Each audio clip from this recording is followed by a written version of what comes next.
que viene organizando el Instituto de Estudios Históricos Bances y Valdés. También quiero aprovechar para dar la bienvenida a todos los presentes y muy especialmente al nutrido grupo de embajadores que nos acompañan.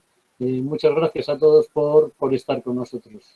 Nuestra entidad académica, bajo la denominación de Instituto de Estudios Históricos Bances y Valdés, de la que me honro ser su presidente, es un órgano colegiado y cultural dirigido a promover y difundir noticias relacionadas con la historia, las ciencias, las artes, y no por menos para impulsar el conocimiento mediante publicaciones y conferencias que puedan ser de interés para España. Es, por tanto, un honor poder organizar, junto con la Embajada de Turquía, esta conferencia que lleva un título tan sugestivo como es La política exterior de Turquía y las relaciones turco-españolas. Días atrás, en el curso de otra conferencia, hablaba de lo importante que es la historia para los pueblos, en tanto que es el eje común que nos une a todos, Turquía y España, ni que decir lo importante que ha sido la historia de ambas naciones en la relación para ambos pueblos. Una de las principales figuras españolas ha sido el universal novelista y soldado don Miguel de Cervantes.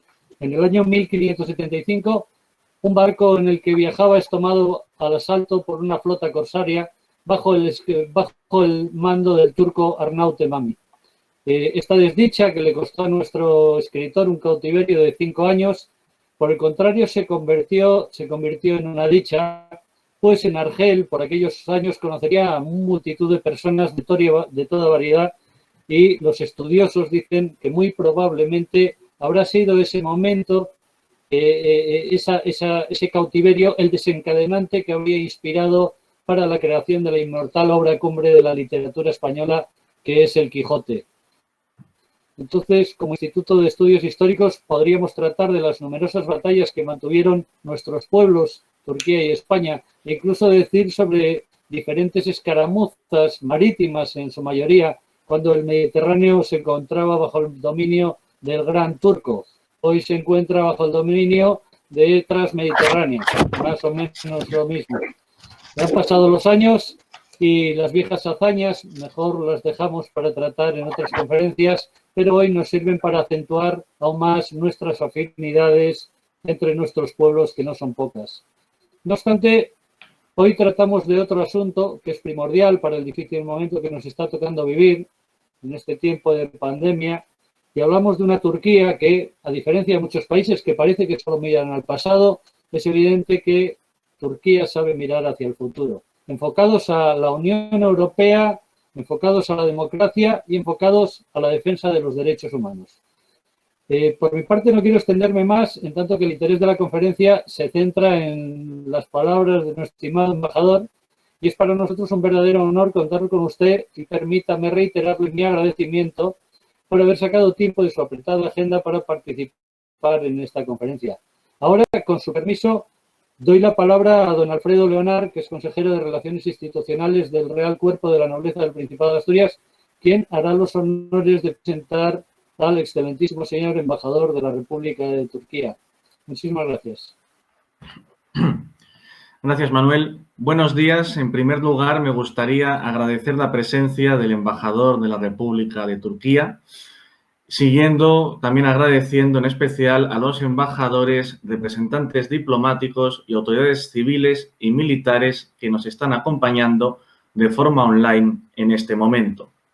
Deseo comenzar agradeciendo al Instituto de Estudios Históricos Bances y Valdés, y en especial a su presidente, don Manuel Ruiz de Bucesta, el haber promovido la realización de esta conferencia, y del mismo modo agradecer muy especialmente a la Embajada de la República de Turquía su inestimable colaboración.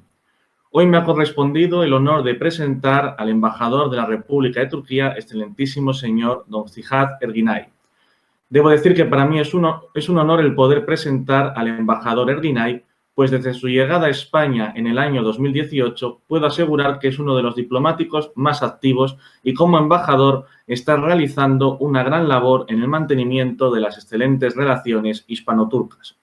El embajador Erginay nació en el año 1966 en la ciudad de Ankara, se licenció en Economía y Relaciones Internacionales en 1988, ingresando en el servicio exterior el mismo año. como tercer secretario. En el año 90 realiza el servicio militar y en el 91 entra en el Departamento de Europa Occidental, siendo en el año 96 nombrado vicecónsul en Melbourne, siendo designado en el 98 primer secretario de la Embajada en el Emirato de Kuwait. En el año 2000 es nombrado consejero de la Embajada de Turquía en los Estados Unidos, ocupando en los sucesivos años los puestos de jefe de sección de la Subdirección General para América, el de primer consejero en la representación permanente en la OTAN y el de primer consejero en la Embajada del Reino de Arabia Saudita. En 2009 es nombrado consejero especial en el gabinete del ministro de Exteriores y en 2011 es ascendido al rango de embajador, siendo designado embajador en Praga y posteriormente en Sarajevo. En el año 2016 regresó a Ankara, donde ocupa la subsecretaría adjunta para asuntos administrativos y financieros, siendo finalmente nombrado en 2018 como nuevo embajador de la República de Turquía ante el rey de España. En lo personal, el embajador Erginay está casado y tiene 2 hijos. Tras hablar del impresionante currículum del embajador, no me queda más remedio que comentar que si bien las relaciones entre España y Turquía no siempre han sido las mejores, siempre hemos estado en contacto, pues debemos de recordar que ambas naciones éramos 2 imperios surgidos a la par en la historia, en constante expansión mediterránea hasta el siglo XVII, ocupando el turco todo el norte de África hasta el actual Marruecos y el español media Italia, con plazas fuertes en el norte de África como Orán y Túnez.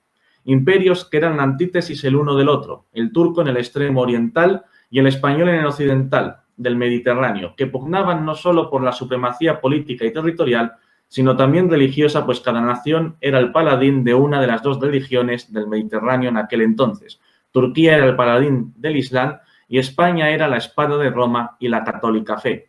Esta pugna, que duraría hasta principios del siglo XIX, nos dejó históricos hechos como la batalla de Lepanto, el sitio de Viena, las jornadas de Argel y Túnez o el sitio de Malta. 3 siglos, desde el XVI al XIX, en el que los diplomáticos de la Corte de Madrid y de la Sublime Puerta de Constantinopla lo mismo intercambiaban declaraciones de guerra que a la vez trataban acuerdos comerciales. 3 siglos de historia en común en constante pugna y rivalidad que dieron a lo largo del siglo XIX a la excelente relación actual entre nuestras 2 naciones, no solo aliadas comerciales, sino también en la defensa de los valores y principios occidentales de democracia y libertad como estados integrados en la Organización del Tratado del Atlántico Norte.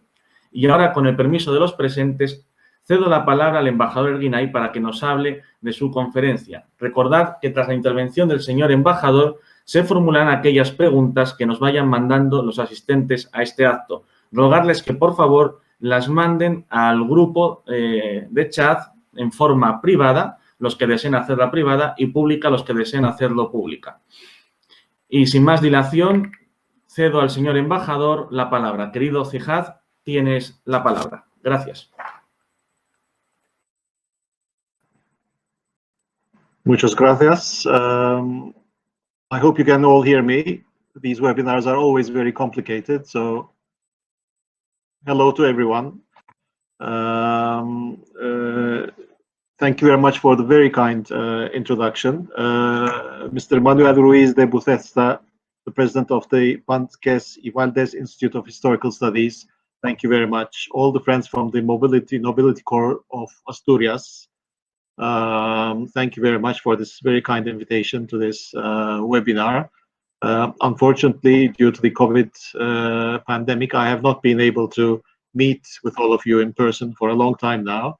However, with the expectation that this pandemic ends very soon and that we can come together in all the functions and events that we are used to in the near future, I hope we can do this, and I hope that I can come and visit Asturias also one day on your invitation and talk to you over there as well. So thank you very much for this opportunity.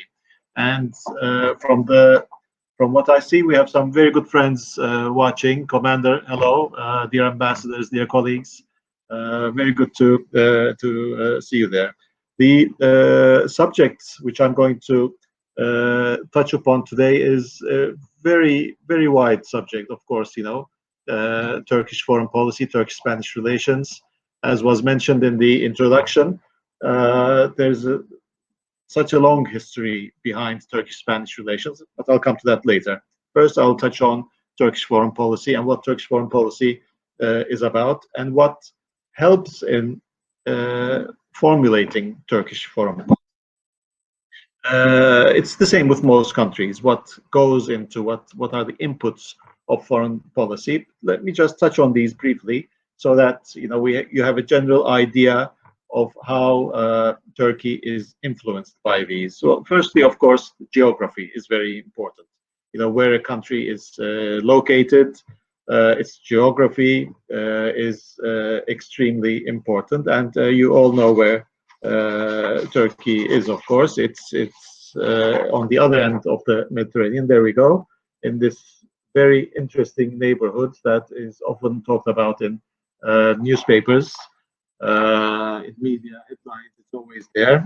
It's a very complicated neighborhood, and Turkey is one of the bigger countries in this neighborhood, and we have to deal with all the complications that are posed by this neighborhood over time. So geography is one input, as I said. The size of a country is important, and Turkey is I should say, a medium-sized country. Maybe it's close to 800,000 square kilometers, and it's 1.6 times bigger than Spain. So just again to give you an idea, we have tried to superimpose Spain on Turkey's map. This is the average size, so a medium-sized country, which affects, of course, the foreign policy outlook and expectations from Turkey's foreign policy outlook. The population is quite large.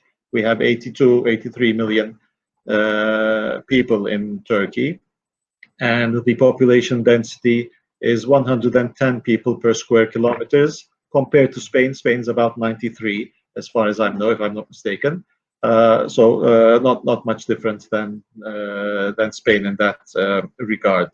And what's most important about the population aspect is that we have a majority of young population in Turkey. So when you look at the population diagram, we have a proper pyramid with the majority of the younger population at the bottom and less elder people at the top, which is important because it's important in social security issues, for example. So as Turkey, we don't have a big problem in social security benefits and the payment of social securities because of the availability of a bigger younger population. We see this problem in many other countries that have majority elder population.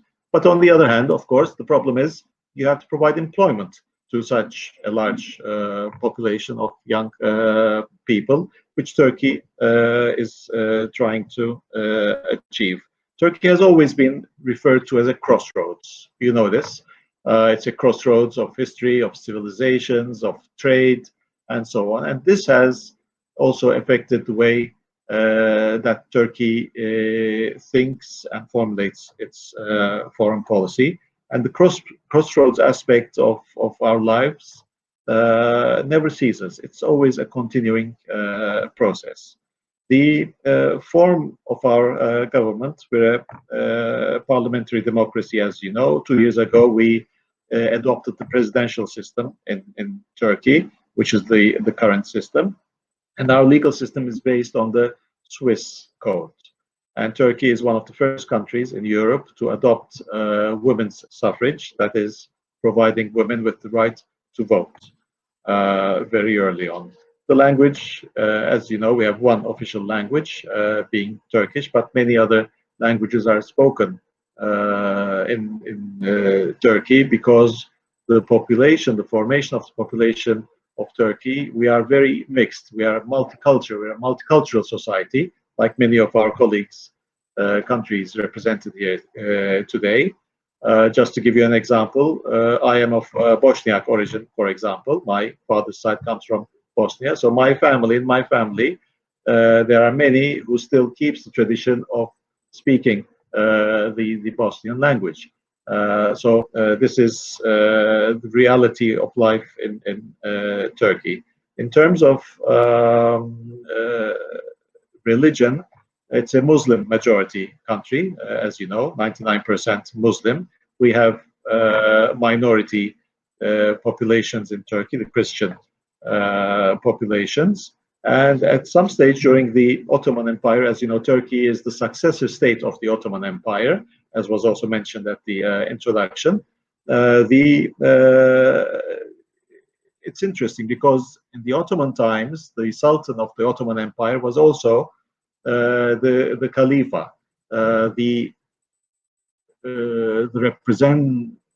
representative of Islam, if you like, and he had the duty of spreading Islam in the world. So we come also from this background. And when you look at the history, history is very important in the formation of any country's foreign policy. The same with our host country, Spain, of course.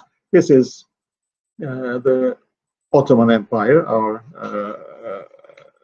We are the successor state of the Ottoman Empire, and this is the way it was at its largest, when it was at its peak. So you can see the large geography that was affected by the Ottoman Empire, which is why we have these cultural affinities to many of the geographies that surround Turkey today. In terms of agriculture, for example, Turkey is almost a self-sufficient country in agriculture in many respects, which of course is helpful, but contrary to what many people think, for example, in terms of water resources, Turkey is not self-sufficient. Turkey does not have as much water as many people think that Turkey has. This is why we have had to, over time, over the years, to establish a network of dams in order to regulate the limited amount of water that we have in Turkey. And of course, in doing this, you have to have the necessary relationships with the neighbors that are affected from the water sources all around our region. And some people say that water is going to be one of the most important aspects of foreign policy in years to come, with the current rate of desertification in the world, unfortunately. In terms of industry, Turkey is a major industrial country in many areas. Defense industry, for example, it's very popular nowadays, is very important in Turkey.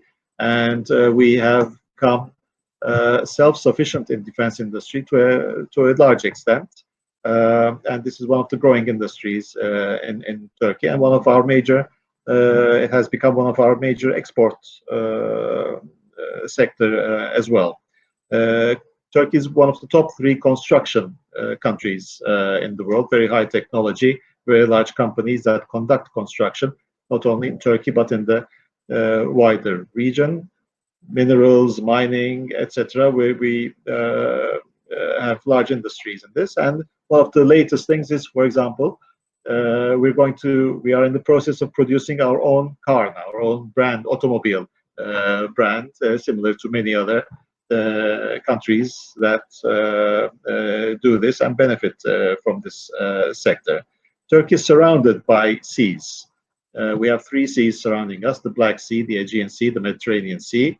We have the longest coastline in the Mediterranean, and we also have an internal sea called the Marmara Sea that joins the Turkish Straits from the Black Sea to the Aegean Sea. Energy has become very important over the past decade, and Turkey has become an important hub in terms of energy transport lines. Turkey does not have its own energy apart from the old, coal mines that we used, thermal energy, which is not viable anymore because of climate reasons and environmental reasons. So now Turkey is switching. We are becoming a nuclear country. We are going to produce nuclear energy in the coming years, and we are in the process of establishing nuclear energy plants in Turkey. We're also a crossroads. You will hear this reference quite often, as I mentioned at the beginning. Crossroads for many pipelines, oil and gas pipelines, joining Russia, Iran, Azerbaijan, Iraq to Turkey and beyond. And many other projects are also being looked at now. They are in the pipeline. And recently, Turkey has discovered a major source of natural gas in the Black Sea. So when this is starting to be, how would you put it, taken out of the ground and put into the pipelines, this would be a big input into Turkish economy and also the energy life in the region. So this is the outline of the inputs of Turkey and Turkey's foreign policy. In terms of general economic outlines, Turkey is a G20 member, as you know, and depending on the year and the how the success of the year, we're sometimes the 15th, sometimes the 17th largest economy in the world, and in Europe we're either the 5th or the 6th largest economy in Europe in terms of GNP by PPP. So a large economy. In terms of trade volume, again, a major trading country, and I will come to this when I refer to our relations with Spain, because it's a very high volume relationship we have with Spain, which shows the current state and also the potential of Turkey in terms of trade. In terms of tourism, we're the 7th largest tourism country in the world. Spain is very important in this respect. I believe it's number 2 after France in terms of incoming tourists to the country before the COVID time, of course. And at its peak, Turkey received 47 million tourists annually. And about 40 million of these would be foreigners. And the rest, approximately 6-7 million, would be Turks coming from abroad. Turkish economy in that respect, and we all know how important tourism has become in all our economies and how much we all are suffering nowadays because of this COVID outbreak. Health tourism is very important for us, and every year 1 million people come to health tourism purposes. By health tourism, I mean the spas, the cosmetic surgeries, even the hair transplants, very popular also here, is a part of health tourism. So we have approximately 1 million people coming to Turkey in that regard. And over the last decade, Turkish Airlines has become a very important influence, connecting Turkey to the world. It's the airline flying to most destinations in the world, and it's been chosen as the best airline in Europe for many years. And it's and I understand that it flies to 312 destinations worldwide, many of them being in countries like in areas like Africa and Latin America. So these are the main inputs of Turkish foreign policy, as I mentioned. In terms of how we refer to our foreign policy, Foreign Minister Çavuşoğlu and our Foreign Ministry, of course, we characterize our foreign policy as enterprising and humanitarian foreign policy. What do I mean by enterprising and humanitarian foreign policy? Let me try to fill in the meanings of this. But first, we need to look at the priorities of Turkish foreign policy. What do we prioritize? Well, firstly, we give priority to the regional crisis management and stability. Secondly, fight against terrorism and destructive propaganda. And I will be returning to this subject a bit later on, because fighting terrorism is very important for us. Protecting the rights of Turkish citizens abroad. Fourthly, enhancing strategic relations. Strengthening trade and commercial relations and energy security, because of the reasons I mentioned beforehand. Developing ties with all geographies surrounding Turkey and beyond. Strengthening cooperation with regional and global organizations. And lastly, enhancing soft power. These are our priorities if we want to categorize them. So mentioning some of these priorities, we pursue enhancing political dialogue with all our partners. And how do we do this? For example, we establish mechanisms with many countries, mechanisms such as intergovernmental conferences, intergovernmental meeting mechanisms. We have such a mechanism with Spain, for example. We also organize high-level strategic or cooperation councils with countries and so on. So anything to enhance political dialogue with a country or a group of countries is something we give priority to. Economic ties. One thing that binds countries together, brings countries together, are economic relations, because then you share interests. So it's very important, and this is something we try to do in our economy, in our foreign policy. So as diplomats, as ambassadors, as embassies serving overseas, all the priorities of all Turkish missions is developing economic relations. And we do this by, for example, negotiating free trade agreements, preferential trade agreements, stimulus packages, trade incentives, etc. So this is something we give very much priority to. Cultural and social ties, again, very important. And Turkey has a great hinterland of countries where we have very important cultural and social ties. And we try to improve them, to develop them with many other countries as well. And there are many ways to do this, not just cultural activities, but, for example, lifting visa requirements. We have lifted visa requirements with a lot of countries in the world, which helps us in many ways, which helps us in the social interaction. It also helps us in tourism, for example, economic activities, for our businessmen to be able to travel overseas and conduct their economic activities. So this is an important aspect, an important tool that we try to use.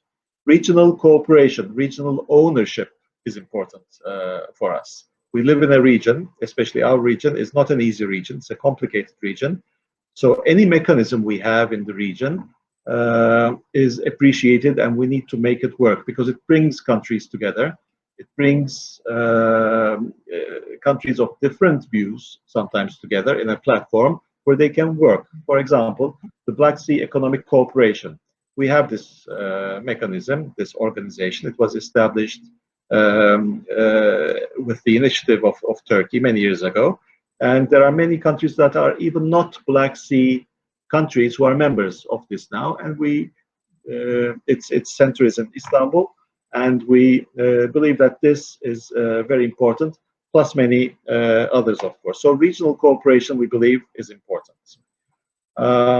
Outreach and partnership strategies. This is another aspect of our foreign policy. I mentioned that Turkish Airlines flies to Africa, Latin America, nearly all of these countries. And this is because these areas, which in the past have not been very accessible to us, are now accessible, and we are closing the gap in the missing relationships that we've had in the past. So our outreach policies towards these regions are very important. Just to give you an example, in 2002 in Africa, we only had 12 embassies.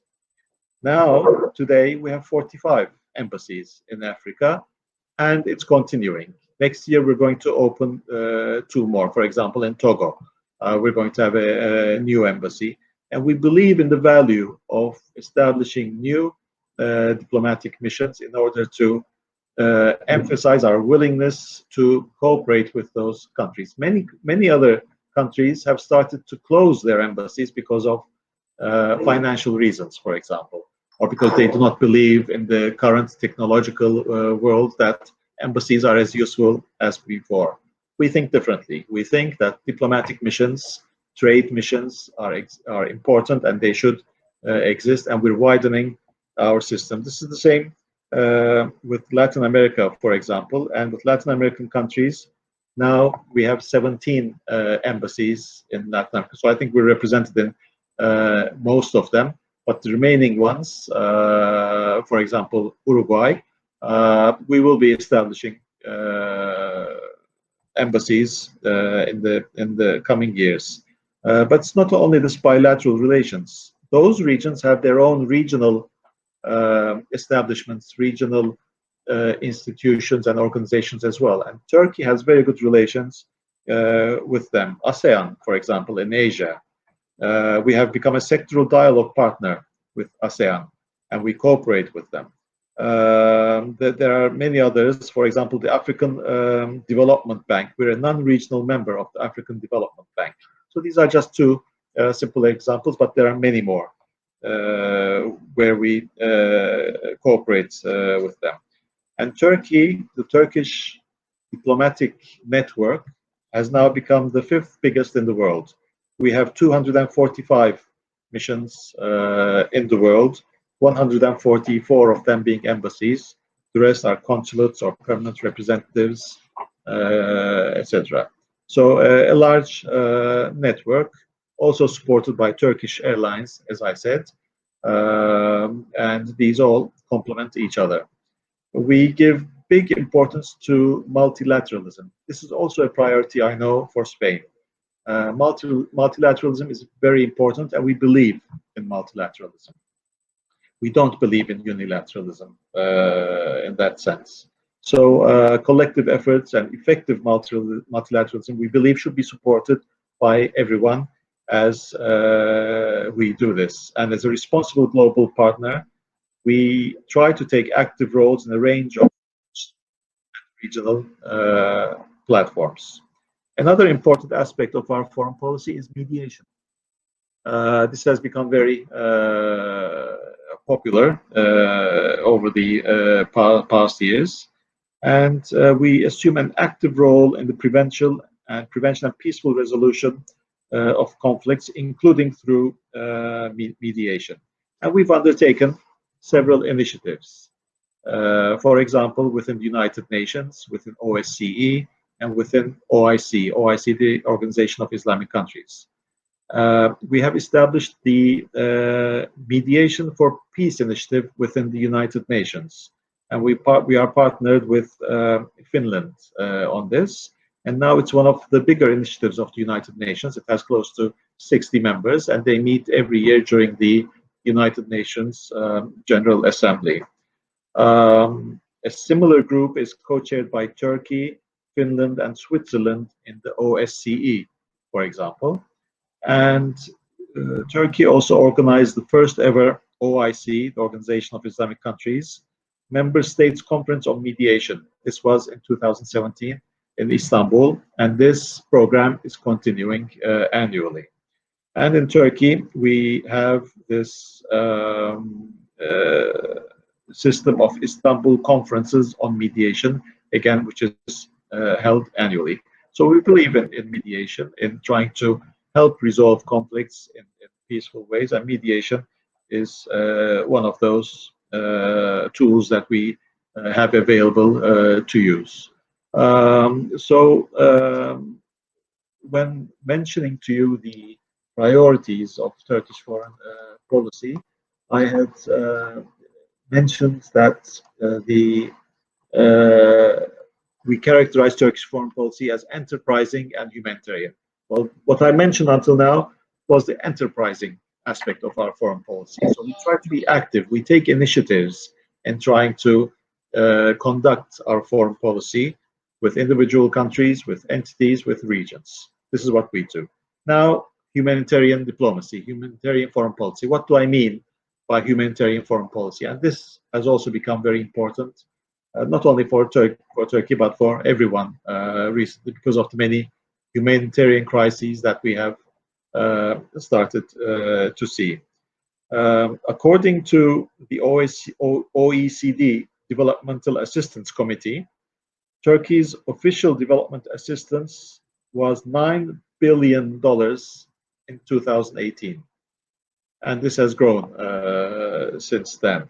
And according to the Global Humanitarian Assistance reports, Turkey is the largest humanitarian donor in the world, number one, and the most generous country on the basis of per capita humanitarian spending. This is $8 billion of humanitarian assistance in 2018, as I mentioned. So Turkey is not the biggest country in the world. It's a medium-sized country. But we are the major providers of humanitarian assistance to the international community, which I think is very important. And this is one of our main pillars of our foreign policy, and we will be continuing in doing this. Just take into account the number of refugees that Turkey is hosting nowadays, Syrian refugees. We have 3.7 million Syrian refugees that have escaped their country because of the conflict, because of the ethnic cleansing, because of the economic situation in their country. They have escaped, and a majority of them are now living in Turkey, as many of you know. Some others have escaped to other neighboring countries like Jordan, like Lebanon, and so on. And some of them have moved, although not many, to European countries. And Turkey, in this process, has spent over 35 billion euros in order to look after these refugees that came from Syria. And who pays for these costs? It is the Turkish people that pays for them. I pay for them with my taxes. My neighbors pay for them, and so on. We have spent all this money with very little international assistance, unfortunately, until now.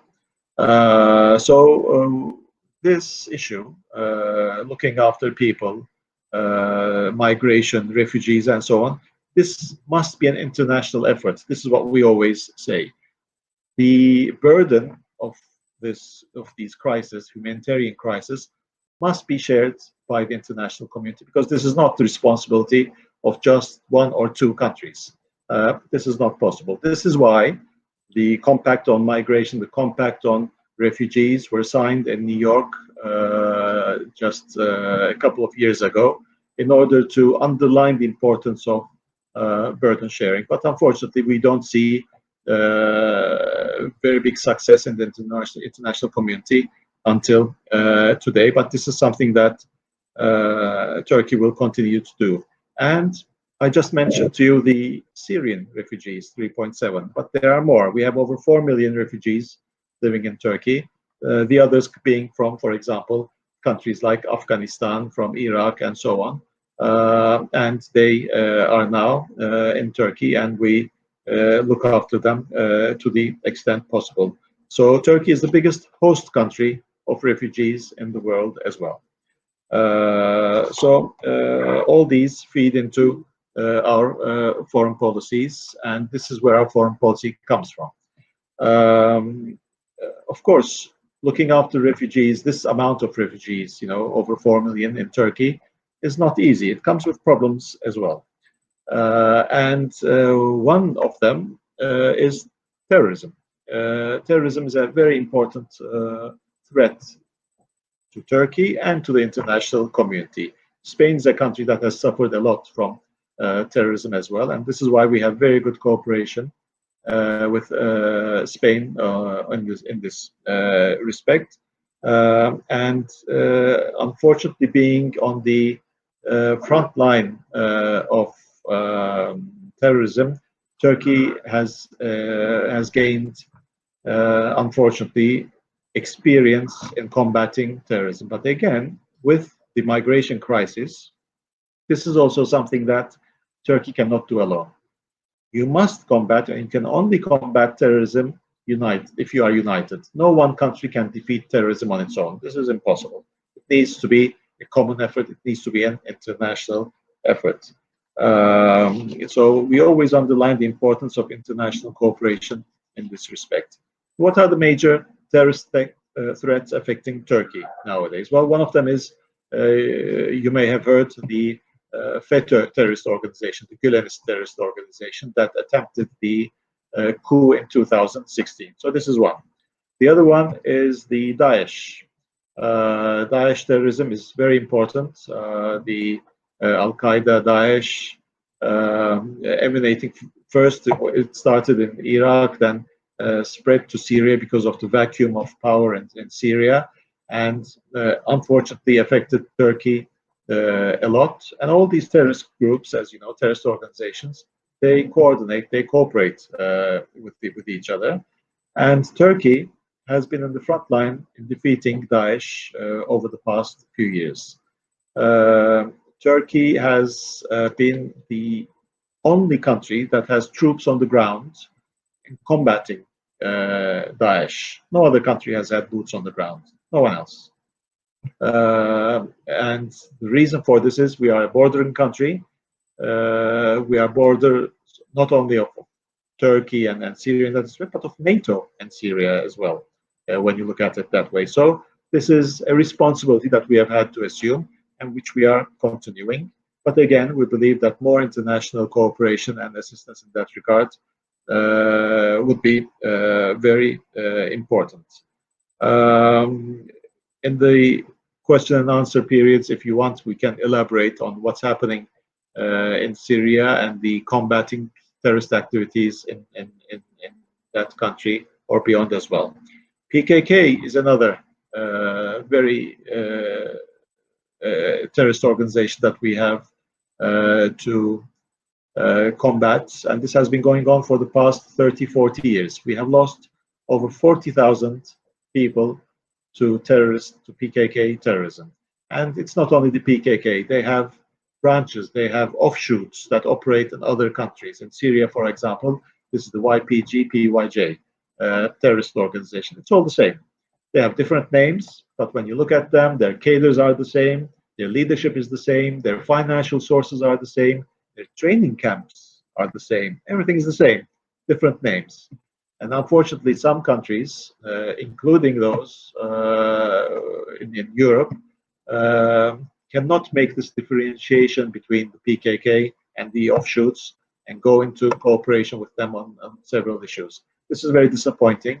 And what we always say is, in order to defeat a terrorist organization, you cannot cooperate with another terrorist organization. This is not possible. It doesn't work, as we have seen.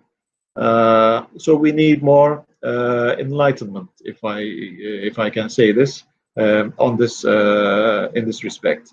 But of course, Turkey has been trying to bring together a group of countries, the international community, to fight this together. And some of the international efforts that we have undertaken, for example, is the Global Counterterrorism Forum. This was established in 2011, and it was initiated by Turkey and the United States at the time. And also we have the Horn of Africa Working Group of this initiative, which is important, especially nowadays. The Anti-Daesh Coalition is also available, but within this coalition, the only country, as I said, that has troops on the ground fighting with Daesh is Turkey. So I just wanted to emphasize how important combating terrorism is for Turkey, and this is very important for us in our foreign policy. Very important, because it's a threat for Turkey every day. Every day we have citizens that suffer from this, from the attacks, cross-border attacks from Syria, for example. And when that happened from terrorist organizations, we appealed to NATO. We said, okay, we're an alliance, let's work together on this. And we asked for air missile defense systems from the alliance.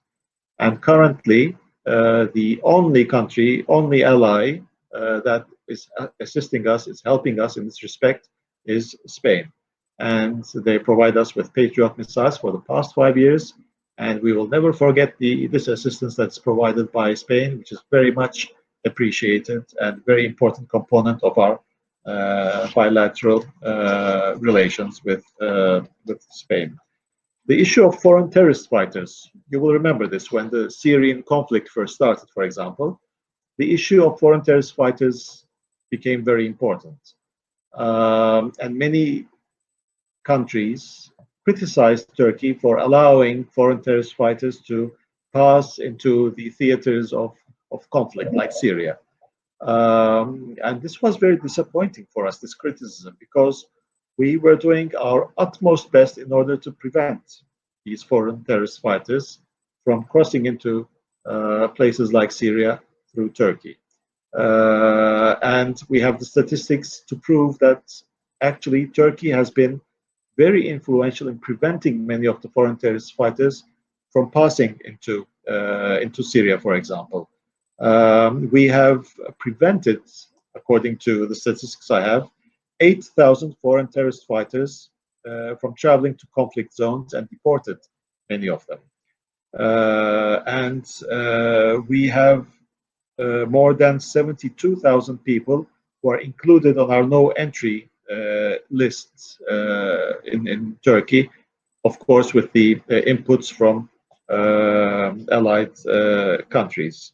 And more than 8,000 foreign nationals suspected of foreign terrorism, of being foreign terrorist fighters, have been deported to their countries. So the important thing here is that the source countries, firstly and foremost, we should prevent their citizens from traveling. So good intelligence, good cooperation, good coordination on this issue is important. After they come to Turkey, it's not easy to prevent them from crossing the border. We do our best, but remember that our border with Syria and Iraq is over 1,000 kilometers. And it's a mountainous region. It's not very easy. So this is why international cooperation on this is very important. A few words on Turkey-European Union relations. As you know, Turkey is a negotiating country. We're a candidate country to the European Union membership. And this has been going for decades, for many years. Well, I think we're the oldest candidate country in this regard.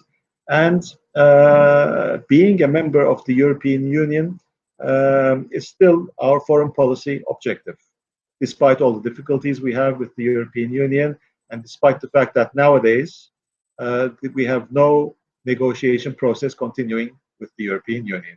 But this is our objective, and one day we hope to resume this cooperation if conditions allow, of course. So we have a very deep-rooted relationship with the European Union. We think it's very important. And Turkey is the fifth largest trading partner of the European Union, for example. And the European Union is our biggest trading partner. So in that respect, you can understand the importance of our relations. In order to become a member of the European Union, and Spain also passed through this process, you have to complete 35 chapters. You have to open and close these chapters and negotiate them. This is a technical process. So after Turkey's candidacy and negotiation process was accepted by the European Union members at the time, that was a political decision. They gave a homework to us to complete these 35 chapters. We have started negotiating on them, and I think that 16 of these chapters have opened. But only one has been closed. The rest has not been closed because of the veto of some of the EU members. And the rest of the chapters have not even been opened again because of the veto of some of the EU members. So we believe that in Turkish-EU relations, there is something wrong, something that needs to be corrected, and something that needs to be taken forward. For example, dialogue is very important. Having high-level dialogue is very important, but we have not even been able to achieve that with the European Union over the past years. And the dialogue with the European Union is not only important for the European Union membership of Turkey, but goes beyond that. For example, the latest outbreak of racism, xenophobia, Islamophobia in Europe is very worrying. It's, you know, what's happening in Europe is extremely worrying. And the one country that the European Union should have a very good dialogue on this respect is Turkey, we believe, unfortunately, which has not been forthcoming. So many disappointments from Turkish-EU relations. The 18 March agreement on migration, for example, is a big disappointment between us because although Turkey has fulfilled all of its obligations under that agreement, we do not believe that the EU has fulfilled its obligations. That's why we are now in the process of renegotiating this agreement, and we hope that it will be concluded before long, because it's an important agreement, and we would like to see that all the things promised to Turkey with that agreement is fulfilled. I know I'm boring you. I'm talking too much maybe, but a couple of final words before going to the questions and answers on Turkish-Spanish relations, if I may. We define our relations with Spain as very good, excellent relations with Spain, and our relations progress. They continue based on a positive agenda, which is very important. And we believe that in every respect, every aspect of our relationship with Spain, we have the potential to take them even further. As I mentioned at the beginning, we have an intergovernmental conference mechanism with Spain. This is where the leaders of the countries, together with their cabinets, they meet and take up all the issues of importance to both countries and cooperate and coordinate all the efforts related to them. And this is an annual meeting. We are allies, as you know, in NATO, very important ally, and Spain has proven to be a very good ally in this respect. And the example I had given to you of the Patriot missiles that it provided us, it still provides us.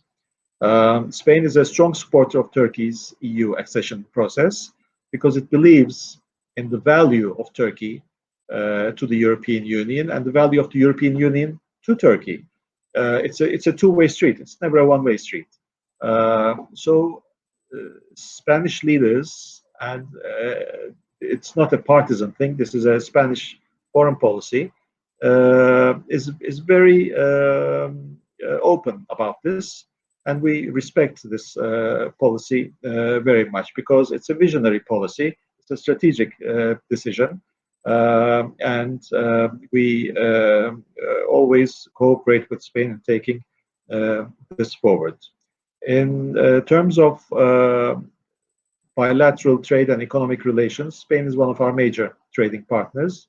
Before COVID happened, the total volume of our trade was in excess of 13 billion euros, which is a huge sum, very good trade relations. In many different areas, starting from automotive industry to textiles and so on. And we have seen a drop of about 20 to 25% compared to this time last year, which is expected under COVID circumstances. But at least now, what we're trying to do is establish a foundation so that when COVID is over, we can quickly regain the losses that we have made and go forward quickly. So this is what we are doing right now with our Spanish colleagues. We have very good relations in terms of in defense industry, for example. Spain is one country we cooperate and coordinate with because the industry in both countries are very good in this respect, and we are both NATO allies, so a lot to coordinate our efforts on. Turkish Airlines flies to 5 destinations in Spain, and is one of the major carriers that flies to Spain, contributing to not only our the link between both our countries, but bringing in people from beyond Turkey to Spain, because Istanbul, as you know, is a major hub in that respect. So we would like to think that Turkish Airlines is also a major contributor to Spanish tourism in that respect, and to Spanish economy in that respect as well. In terms of economic relations, investment-wise, we have more than 700 Spanish companies that invest in Turkey. We're very impressed and appreciate the level of interest from Spanish companies to Turkey. And what's most important is the strength of this cooperation we have, because during the COVID times, no Spanish company has decided to leave Turkey, for example, despite all the difficulties we all encounter. On the contrary, we have more companies that have expressed interest in coming to Turkey. So we're very happy about this. Of course, we do our best in order to assist companies, not only Spanish, but from anywhere, to come to Turkey and invest. And then on the reciprocal side, we have close to 200 Turkish companies that invest in Spain, providing employment as well, which is very important. And we are trying together to increase these numbers for the future. And as I said, multilateralism is important for Turkey and Spain alike, and we work together on multilateral issues. One very good example is the Alliance of Civilizations initiative, which Turkey and Spain together co-sponsored, and we refer to this as strengthening the immunity system of the world, especially when we see with what's happening in the world today with xenophobia, Islamophobia, racism, and so on. We believe that the Alliance of Civilizations is very important and has become more important now because the High Representative of this initiative is now the former Foreign Minister of Spain, Mr. Moratinos, who is displaying a very good leadership of this initiative, which we support. My final point would be on Turkish-NATO relations, because NATO is an important aspect of our link with our allies. And over the years, Turkey has become among the top five contributors to NATO operations. As you know, the Turkish Armed Forces is quite large and one of the largest in the NATO. I'm sure the commander will attest to that as well. And this is why it is our responsibility to contribute as much as we can to NATO's missions and operations abroad, including the one in Afghanistan, the ISAF, for example, and many others. And besides that, we're the 8th largest contributor to NATO in financial terms. So we believe that Turkey is doing the best it can in order to enhance NATO. We believe in NATO. We believe in the mission of NATO. And we believe it is becoming ever more relevant. It is not losing its relevancy, NATO, and we believe in the solidarity among the allies in NATO. So if I have not bored you too much, Mr. Chairman, I will leave it here and wait for the questions that you may have for me. Thank you very much for your very kind interest.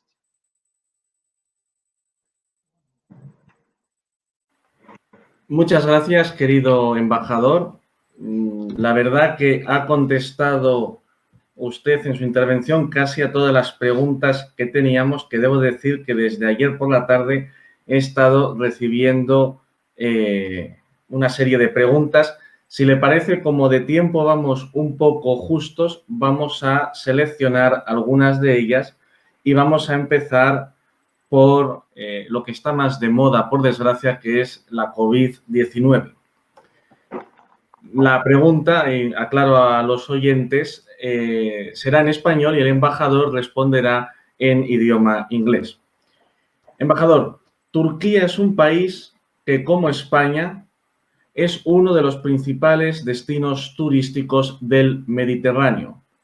¿Cómo ha afectado la COVID-19 al sector del turismo en Turquía y qué medidas ha desarrollado el gobierno turco para ayudar al sector del turismo?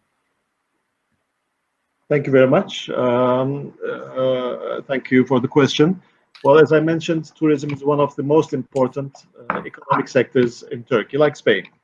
And from the very beginning, we tried to combat COVID, take precautions, take measures in a very balanced way in taking care of the people, in the health system, and also trying to encourage the economy and tourism in Turkey so that businesses are not affected. And I think we've struck a good balance in that regard. The Turkish health sector is very strong. We have a relatively new health sector, the latest technology, and even at its peak, COVID's peak, the intensive care unit beds in our hospitals were not full. And we've managed to keep the curve of COVID quite straight. It's of course, not easy, but the health system in Turkey helped with it.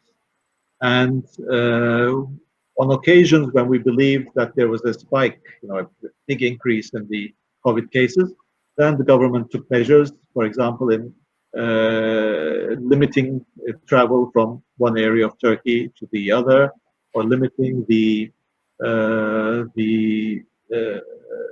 for example, the elderly people, the over 65 people, in leaving their home, etc. So we are still continuing with this policy.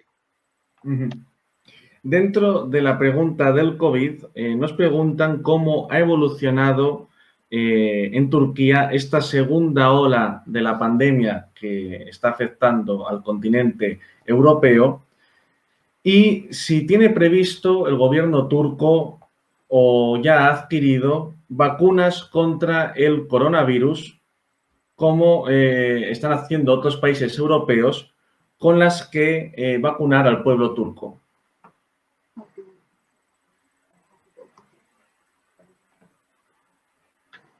Yes.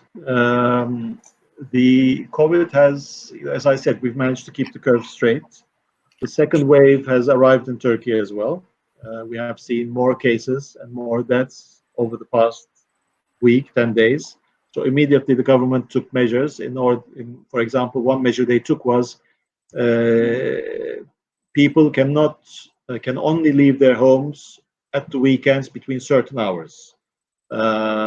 I think it's between morning 10, evening at 8. That's the time they can leave their homes. Apart from that, they have to stay in their homes over the weekends, and some measures like this, but not a total clampdown. So these are the measures we are taking in face of the second wave. In terms of the vaccinations, yes, we like every other country, we order the vaccines. We've ordered several million from all the companies, the famous companies that are going to produce them, hopefully very soon. One company, of course, you may have read in the news, 2 Turkish scientists discovered the first vaccine to COVID. They live in Germany. They have their own company. They work with Pfizer. And now we're very proud of them that it is this Turkish couple that found this cure to COVID, and we will be purchasing from those companies as well. But in all the other aspects, as I mentioned, international cooperation is important, and in this aspect as well, international cooperation is important, and we need to establish a system where not only the rich countries have direct access to COVID vaccines, but everyone has equal access to COVID vaccines. This is something which we are pursuing as well. Muy bien. Tenemos, señor embajador, como tenemos poco tiempo, tenemos 3 preguntas que se puede agrupar en una y que tiene que ver con la Unión Europea. Una de las aspiraciones de Turquía ha sido su ingreso en la Unión Europea. ¿Sigue siendo para el actual gobierno una aspiración el ingreso de la República de Turquía dentro de la Unión? Y aquí surge otra pregunta. He juntado 2 preguntas aquí. ¿Cree que el conflicto actual que hay entre Turquía y la República de Chipre puede ser un obstáculo a ese ingreso? Y también, de aquí otra pregunta, ¿ve posible una solución al conflicto entre la República Turca del Norte de Chipre y la República de Chipre con una posible unificación? Es una pregunta muy complicada.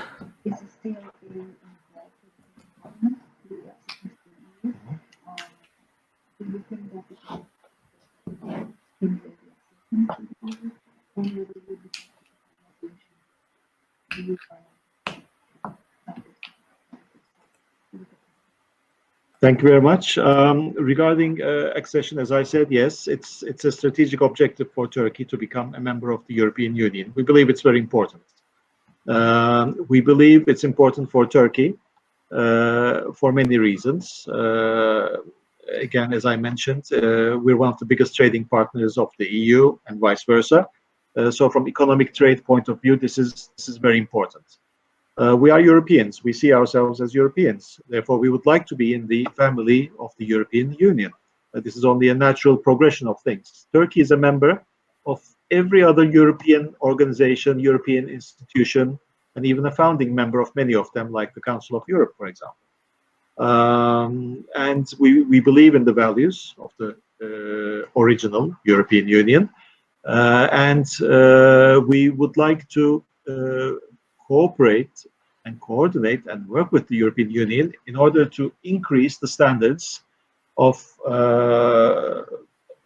rule of law, for example, of human rights, of democracy, of economic standards, of all of these things with the European Union. And we can only do this if we continue our negotiations, if we keep opening chapters.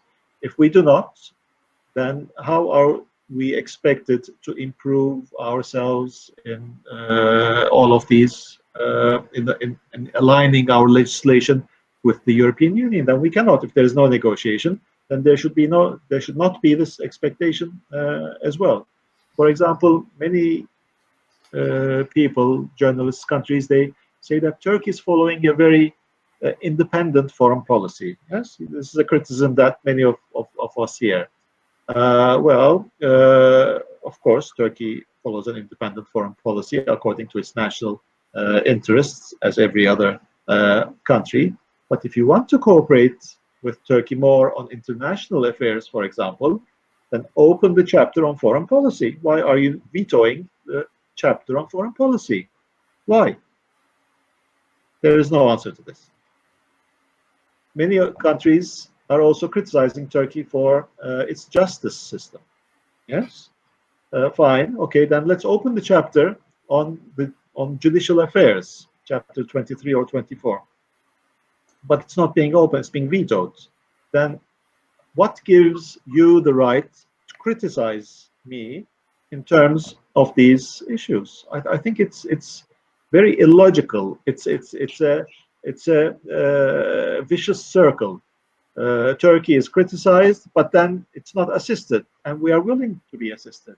We want to be assisted. We want to do our homework in opening the chapters, completing the technical negotiation, and looking forward. But we are not being allowed to because of the political obstacles that are being put in front of Turkey.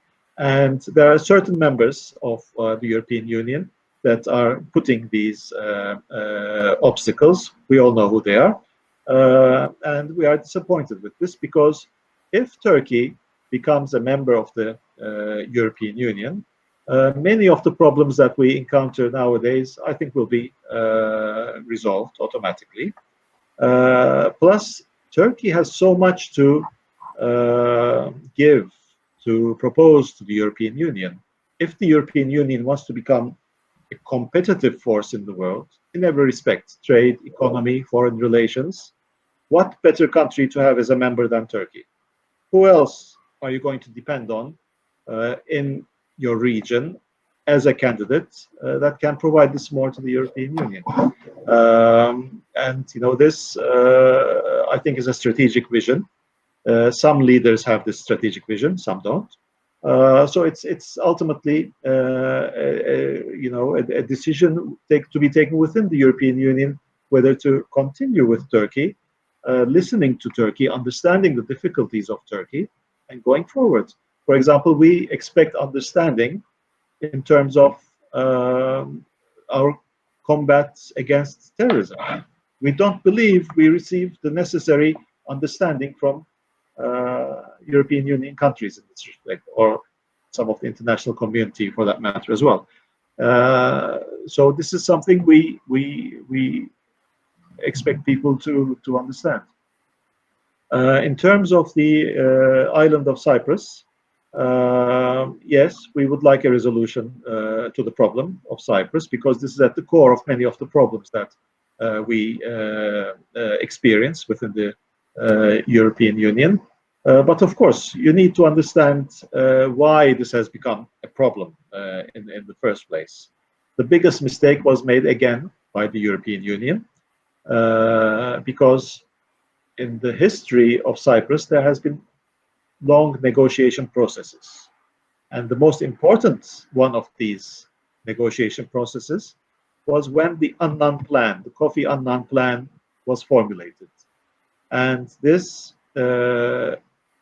agreement, or the Annan Plan, was agreed by both sides in the island in 2004. Then the Greek Cypriot side said, let's take this to a referendum. We said, okay. It was taken to a referendum on the Greek Cypriot side and the Turkish Cypriot side. The Turkish Cypriot side accepted the agreement. They said, okay, more than 70%. We accept the Annan Plan. We accept the unification of the island. The Greek Cypriot side said, no, we do not accept. They said no. What happened? What happened? Several days later or weeks later, they were accepted into the European Union as a member. How is this possible? It is illegal. It's illegal because according to the EU acquis, a conflict zone, a zone with such disagreements, is not allowed to be a member of the European Union. So this was illegal. It was a mistake, and everyone says so now. Everyone understands this, although it's too late for that now. But in those years, the European Union was enlarging to the East Europe as well, and it was a give-and-take exercise at the time. It was a mistake, but it happened. So now Turkey is encountering all these problems in Turkey. But what needs to be understood is on the island there are two communities, the Turkish Cypriots and the Greek Cypriots. And if they are going to form a state, they need to agree on this themselves. No one else can agree on this. So they need to come together, they need to discuss, they need to come to a conclusion. There's been a history of 50 years of negotiations, 50 years, no understanding. And now we know that after 50 years, after the rejection of the Annan Plan, after the rejection of Bürgenstock and Crans-Montana and all the other negotiation processes, we know that a federation in Cyprus is not possible. It's not possible. We see this from the statements of all the Greek Cypriot leaders and so on. And the Turkish Cypriot people just several weeks ago voted for a government that does not prefer the federal solution. So there are other ways forward that can happen. And again, it's up to the two communities on the island to decide on what's the way forward. So let's prepare the foundation. Let's prepare the platform for them to come together with our assistance, with the assistance of Greece, the United Nations, European Union, and take it forward. You know, there are many solutions that can be agreed upon. A two-state solution is one of them. So all of these need to be looked at on how to go forward. There's no use in repeating what was discussed over the past 50 years and was not resolved. So this is our understanding for the Cyprus issue. We think it's very important. It's a key, and we hope, and this is why we worked so hard in the previous 50 years to come to a solution. And I personally believe, and I hope, that we should come to a solution on this beautiful island. Muy bien. Gracias, embajador. Ahora, como el tiempo se nos agota, hay dos preguntas sobre la OTAN y, si le parece, terminamos con una pregunta de actualidad política. Las preguntas de la OTAN las realiza el coronel Javier Martín Gil y el teniente general don Rubén Servet. Y las dos se pueden un poco unificar. El coronel Martín Gil dice que lo primero de todo agradecerle, embajador, su ponencia que pone de relieve el trascendental papel de Turquía en el contexto estratégico actual. Mi pregunta está orientada al papel de Turquía en el seno de la OTAN como miembro de la misma desde el año 1952. ¿cuál es su visión con relación al posible potencial papel que pudiera tener Turquía en la estrategia hacia el este y hacia el sur dentro de la alianza? ¿Cuáles cree que pudieran ser los puntos fuertes de Turquía para reforzar esta estrategia en el seno de la Alianza Atlántica? Y dentro de esta pregunta podemos unir la del general Servet, de hoy en día las relaciones entre Turquía y España son una de las mejores dentro de la Alianza Atlántica. ¿No sería hora de lanzar alianzas estratégicas en materia de industria de defensa?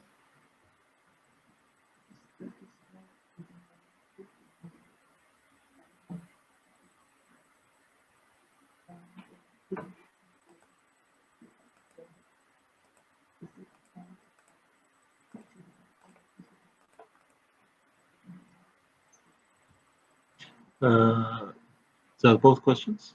Okay. Thank you very much. As I said, NATO is the cornerstone of our defense policy of Turkey. It has been so since, as you mentioned, the membership of Turkey to NATO in 1952. And NATO has been very successful in adapting to changing conditions in the world. There are some who disagree with this. They say that NATO is too rigid, too static, and so on. But we disagree. We believe that despite all the difficulties that is encountered and the different threats that we see around the world, that NATO has tried and been successful in adapting to those. So, for example, after 9/11, NATO's mission, out of area mission into Afghanistan was a turning point in NATO's new defense strategy, because it went out of area. It was a sort of hybrid, different sort of attack on an ally. So going to Afghanistan was important. It was not easy, and we have seen over the past 20 years how difficult being in Afghanistan, operating in Afghanistan was. But NATO undertook this operation with very professionally, and was, I think, successful. And when we look at Afghanistan now, with all the political processes that are continuing in Afghanistan, I think there's a better understanding and better involvement of all parties in Afghanistan to try to come to a solution in that country. The latest meeting hosted by Qatar, for example, bringing the political parties together, was important, and that was thanks mainly due to the efforts of NATO that established some form of security and stability in the country. Apart from that, NATO is involved in missions in many areas. It provides a nuclear cover for the alliance as well. So the success of NATO is, I think, undoubtable. And history has shown that it is the most successful defense organization history has ever seen. So we need to preserve this organization. We need to strengthen this organization. And we don't believe in some people who say that, you know, there's something wrong with NATO, in different terms, of course. But we believe NATO is relevant, NATO is valid, and it should be strengthened for future threats. In the end, you know, it is all of us who are going to benefit from NATO one day if we need it.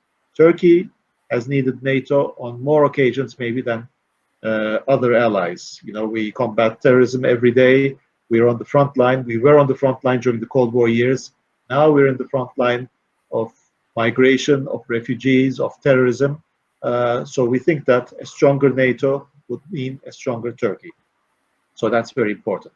In terms of defense industry, I think NATO allies should have stronger and better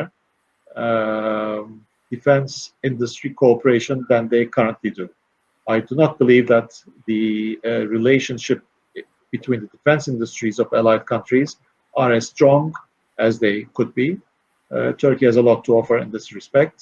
And I believe closer cooperation is needed. For example, for us, it is not possible to understand why one allied country would not sell us air missile defense systems. Does anyone have an answer? I don't know, but I don't have an answer for this. Mm-hmm. Why would they not sell an allied country an air defense missile system? When they don't sell us an air defense missile system, we look to the market who is in a position to sell us this, because we need protection from everyday threats that come across our border. And you know, we need to deal with this day after day. Some allies do not. They are more comfortable because of the geographies they are in. But you know, this is our life, and we are so I believe we need better cooperation with Spain. We have excellent cooperation, and we need to enhance this to take it further. We have this in the air platform, at the naval platform, and military platform, land platform. So we're very happy with them. We cooperate in the all the organizations within NATO, the excellence centers and operation centers, and so on. So we're very happy with our cooperation with Spain in this respect. Muchas gracias, embajador. Y ahora terminamos con una pregunta de actualidad política. Con la cada vez más que posible y confirmada victoria del candidato del Partido Demócrata Joe Biden en las elecciones de los Estados Unidos, ¿cómo cree que un más que posible cambio de administración puede afectar a las relaciones turco-estadounidenses?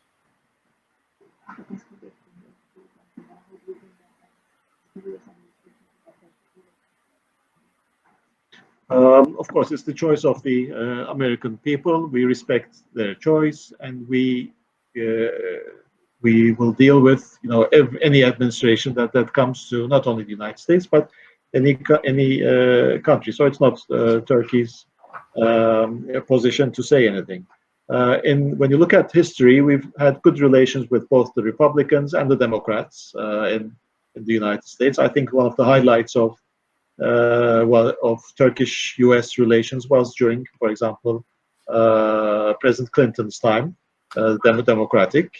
So for us, it doesn't matter whether they are Republican or Democrats. What's important is that Turkey and the United States are the two leading members of NATO, for example, two of the leading members, very close relations in military defense aspects, very good relations in terms of economic and trade aspects as well, a large population, a Turkish diaspora in the United States. So all these are very important. And what also binds Turkey and the United States together is we are two non-EU members of NATO. So it's something that we also work on, in how to cooperate, how to coordinate with the European Union. The United States is a very important country for many reasons, of course. It's important to cooperate and coordinate with them. So any administration that provides not only Turkey, but any country with the opportunity to do so is, of course, much appreciated. Muy bien, pues querido embajador, por esta conferencia que nos has impartido. Creo que todos hemos aprendido y conocido más sobre su país. Hay muchas preguntas más que con gusto haré llegar a la embajada, pero claro, van a ser las 12:30 y se nos ha ido el tiempo. De nuevo, agradecerle su conferencia y el tiempo que nos ha dedicado, y también muchas gracias a todos los participantes que nos han acompañado en esta jornada. Agradecer también muy especialmente la colaboración del Instituto de Estudios Históricos Vances y Valdés y de la Embajada de la República de Turquía, y espero volver a encontrarnos en diciembre, ojalá ya que de una vez en forma física, y si no, al menos en este formato virtual. Lo dicho, muchas gracias a todos ustedes por su presencia, que tengan un buen día, y de nuevo muchas gracias, embajador, por su intervención. Thank you very much. Thanks to everyone. Thank you. Bye-bye. Bye.